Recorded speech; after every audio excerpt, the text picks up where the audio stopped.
This is Harry. Harry is worrying at the moment about safeguarding his ability to work. If Harry were unable to work, it would change his entire life from one minute to the next. Nothing would be like it was before. But a disabling of occupational capacity is a risk that a lot of people still underestimate. And yet, it can happen to anyone, any day, and at any moment.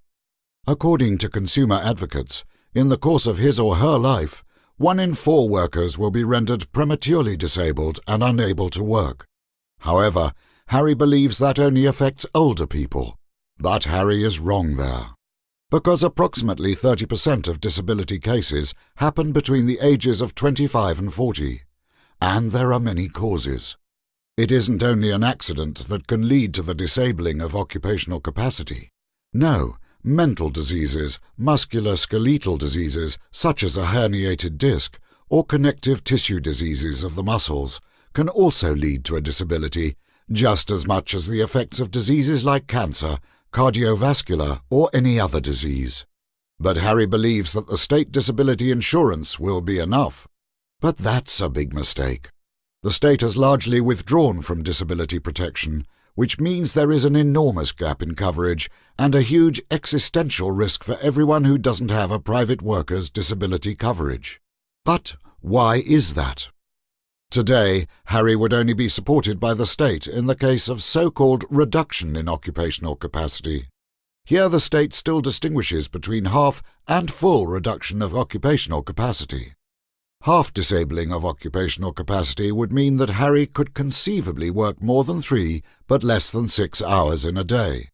At half occupational capacity, Harry would then only receive about 18% of his previous gross income, and would therefore have to fill a gap of 82%.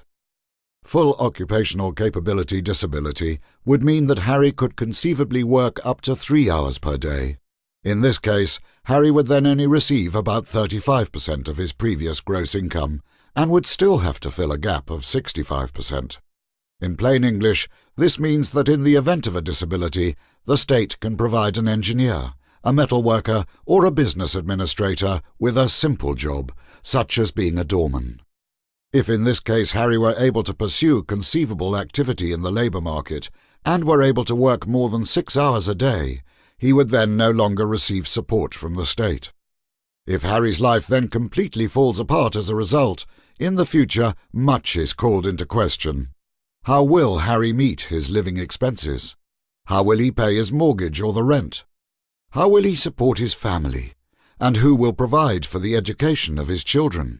Especially in the case of an occupational capacity disability, Harry shouldn't have to deal with financial worries.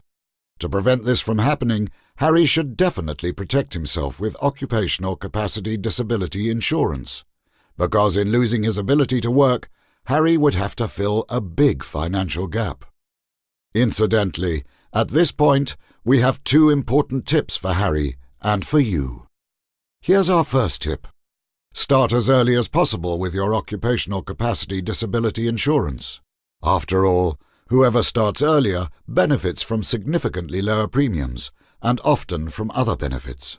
So at the latest, start at the beginning of your career, perhaps even earlier, since occupational capacity disability insurance is among the most important of all forms of insurance, and so that you can head into the future without worries.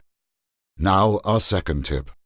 If you are already one of the above-average earners, or later on you will belong to this income group, a good occupational capacity disability protection is of particular importance to you, because in these cases you earn more than the contribution assessment ceiling.